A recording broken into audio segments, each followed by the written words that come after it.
عورت کی ذمہ داری۔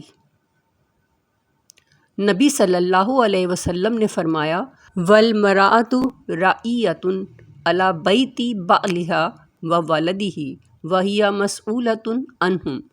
عورت اپنے شوہر کے گھر اور اس کے بچوں کی نگہبان ہے اور اس سے ان کے بارے میں سوال ہوگا۔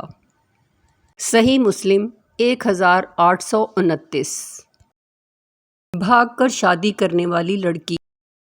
ام المومنین عائشہ رضی اللہ عنہا کہتی ہیں کہ رسول اللہ صلی اللہ علیہ وسلم نے فرمایا جو عورت اپنے ولی کی اجازت کے بغیر نکاح کرے اس کا نکاح باطل ہے، اس کا نکاح باطل ہے، اس کا نکاح باطل ہے۔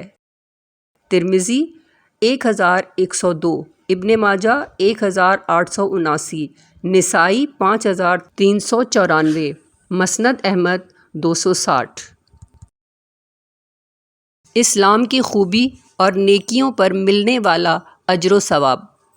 رسول اللہ صلی اللہ علیہ وسلم نے فرمایا تم میں سے کوئی شخص جب اپنے اسلام کو عمدہ بنا لے یعنی نفاق اور ریا سے پاک کر لے تو ہر نیک کام جو وہ کرتا ہے اس کے عوض 10 سے لے کر 700 گنا تک نیکیاں لکھی جاتی ہیں، اور ہر برا کام جو کرتا ہے تو وہ اتنا ہی لکھا جاتا ہے جتنا کہ اس نے کیا ہے۔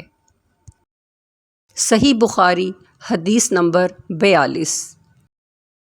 جمعے کے دن قبولیت کی گھڑی۔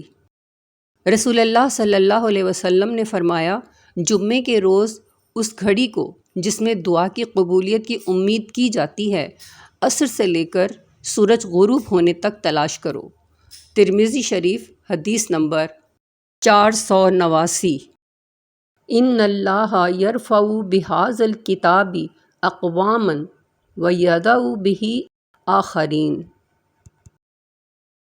بے شک اللہ تعالیٰ اس کتاب قرآن کے ذریعے سے قوموں کو عروج بخشتا ہے اور اسے چھوڑ دینے کی بنا پر ذلیل و رسوا کر کے مغلوب کر دیتا ہے۔ مسلم 817۔